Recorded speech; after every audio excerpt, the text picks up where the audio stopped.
Hey guys, today I'm sharing a bit of Pete Walker from his complex PTSD from surviving to thriving. I'm just going to show you something here first, and I want you to consider this book where it says here complex PTSD from surviving to thriving. I got both. I got 2017 November, I bought complex PTSD from surviving to thriving, but I've also since got it on Audible.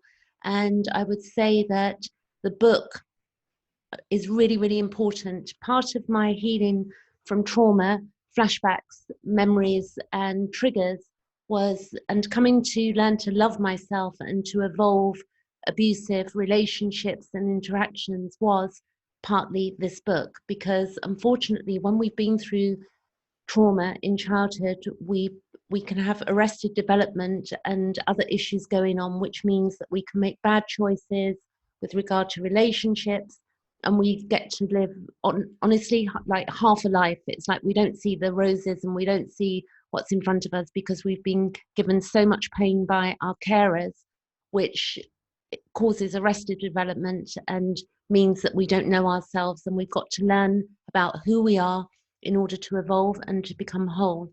And that means really looking at the pain.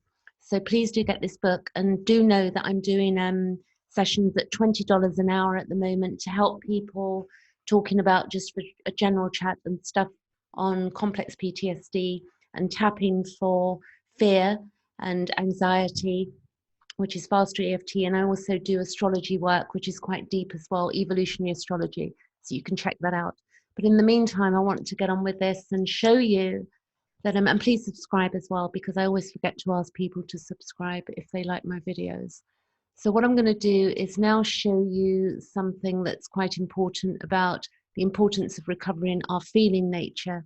Because when we have our feeling nature crushed in childhood, and I'll give you an examples like you can't, you express yourself, you express your sadness, you express you feel hurt, or you have tears, and when you're told you're an idiot, or there's something wrong with you, or you can't cry, or you'll never amount to much, it really crushes the spirit of a child.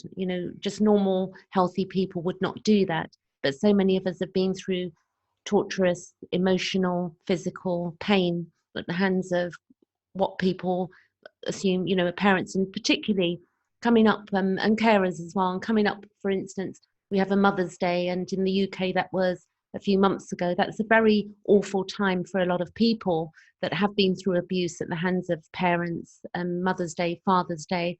We've also got it coming up, I believe, in the USA in May. And again, it's a very triggering time for people. And what we've got going on now with the lockdown is that we're having to be with people. Maybe some of us are lucky enough to be on our own, but some people, if one enjoys it, but some people are having to be with in households that are just tragic for them on an emotional and spiritual level. So let's have a look here. I'm going to do a bit of reading. I won't read it all because I'm going to put the web page below, and you're going to be able to come back to this.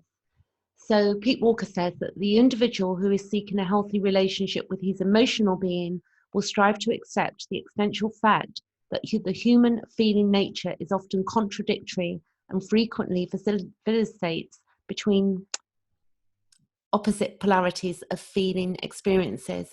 It is in fact quite normal for feelings to change unpredictably along continuums that stretch between a variety of emotional polarities. As such, it is especially human and healthy to have shifts of mood between such extremes as being happy and sad, enthused and depressed, loving and angry, trusting and suspicious, brave and afraid, and forgiving and blaming. Unfortunately, and this is the point that's really important here, because a lot of spiritual groups and spirituality will have us believe that there's something wrong with conflict or having emotions, or you might not be happy with your work or a relationship, and you might express yourself and you just get shut down. And particularly you would have had that if you've had childhood trauma, or your feelings and emotions would not have been important, and they would have been shut down pretty much immediately. So unfortunately, in this culture, only the positive polarity of any emotional experience is approved or allowed. This can cause such an avoidance of the negative polarity that at least two different painful conditions result. In the first, the individual injures and exhausts himself in compulsive attempts to avoid some disavowed feeling, and actually winds up more stuck in it, like the archetypal clown whose frantic efforts to free himself from a piece of flypaper leave him more immobilized and tangled in this. And in the second, repression of one end of the emotional continuum often leads to a repression of the whole continuum, and the individual becomes emotionally deadened. The baby of emotional vitality is thrown out with the bathwater of some acceptable, unacceptable feeling. So, if we've got people telling our feelings are unacceptable, there is a problem. And sometimes people are not able to be emotionally available for us. So, if we want to save, a particular relationship, then we might have to go and find somebody else who is emotionally available for us. But we've all got different needs. So for me, I need people that, if I'm close to people, then I need people who are emotionally available to me. And there are some people that won't need that. So we've got to look at our basic core needs and wants, and then we can decide, who's who in our lives. So then Pete Walker goes on to say that the baby of emotional vitality is thrown out with the bathwater of some unacceptable feeling. This reluctance to participate in such a fundamental realm of the human experience results in the much unnecessary loss. For just as without work, there would be no play, without hunger, no satiation, without fear, no courage, and without tears, no joy, and without anger, no real love. So, it's okay that we have, we can question that we get emotional and that it's wrong. And maybe the inner critic will tell us that we shouldn't be feeling that, or we shouldn't be thinking that, or we might give people too much leeway. Like we may not be happy in a particular connection, but we'll just keep on going because we think we'll keep looking back to ourselves and thinking there's something not right with us, when we've all got to understand we've all got different needs, and it's okay for us to have those needs met. And also, when we start moving away from codependency, we'll see that if somebody's not meeting our needs, we'll say, hey, this is okay, and then we can move on. So a little bit more, most individuals who choose or are coerced into only identifying with positive feelings usually end up in a emotionally lifeless middle ground, bland and deadened and disassociated in an unemotional no man's land.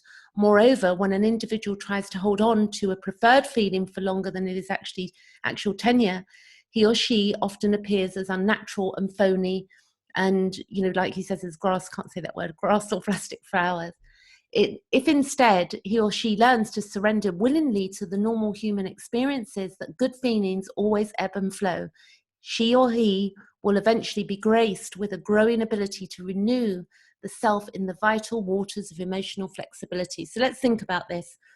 I live in the UK, so we have seasons. We have 4 seasons a year. We have, we have summer, autumn, spring, and winter and spring. So we have these seasons. So in each season, a season comes in and we experience particular emotional feelings around it, and bodily states and bodily temperature and all sorts of things and different needs.